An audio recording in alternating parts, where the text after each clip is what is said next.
Hey guys, Nak is back and welcome to my Borderlands the pre-sequel review. Brought to us by Gearbox Software and 2K, Borderlands the pre-sequel is the third installment of the Borderlands franchise.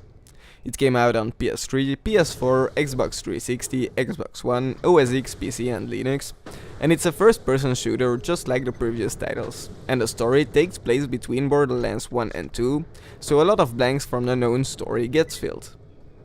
The story mostly focuses on Handsome Jack, who is the bad guy in Borderlands 2, and it tells a good story about the known characters. Of course, it also comes with a heavy dose of humor, like we all expect from a Borderlands title.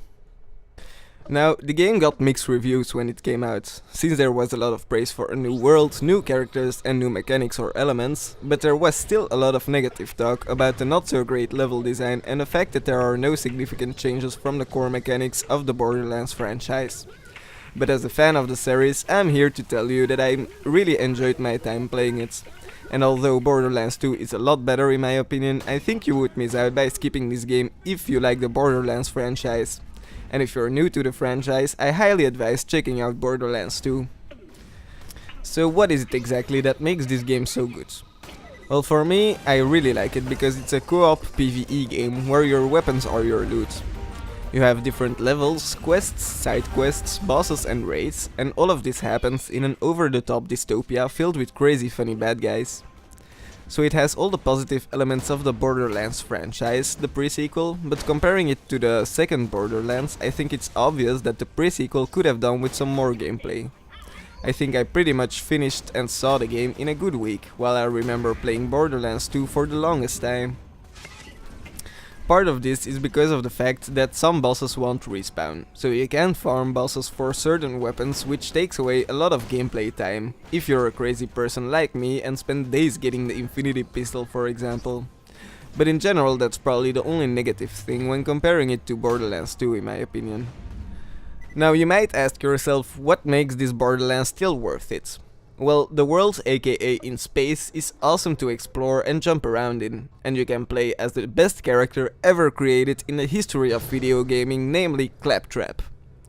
Just like the previous Borderlands titles, there are 4 new classes to choose from, and they all have new skills and perks.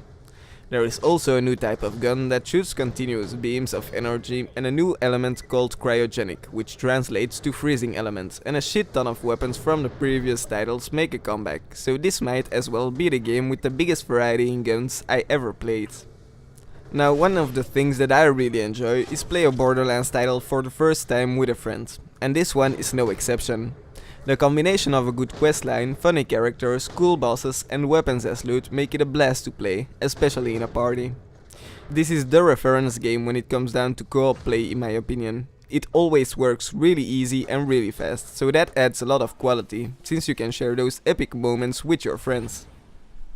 Another really cool thing about the Borderlands franchise are the Easter eggs. There are always a shit ton of them, and this time is no different. From a Star Wars scene referencing Mac from Family Guy and passing by the Mario themed secret level, I had a blast discovering these and playing through them. I was thinking long and hard about what negative things I could potentially talk about in the Borderlands franchise, but after a while of not finding anything, I think I like Borderlands this much because of it not having anything really negative.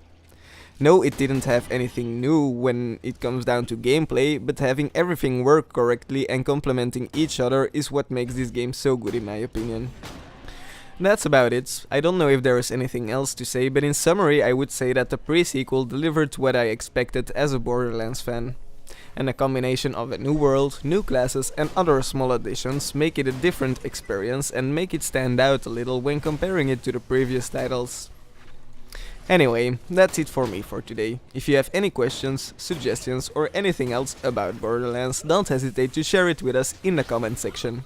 If you're wondering why I didn't upload that much this week, it's because I was busy checking out the Destiny expansion and I'll have a vid about it up by tomorrow hopefully, so stay tuned for that. Thank you all for watching, I hope you enjoyed, and like always guys, I'll see you next time.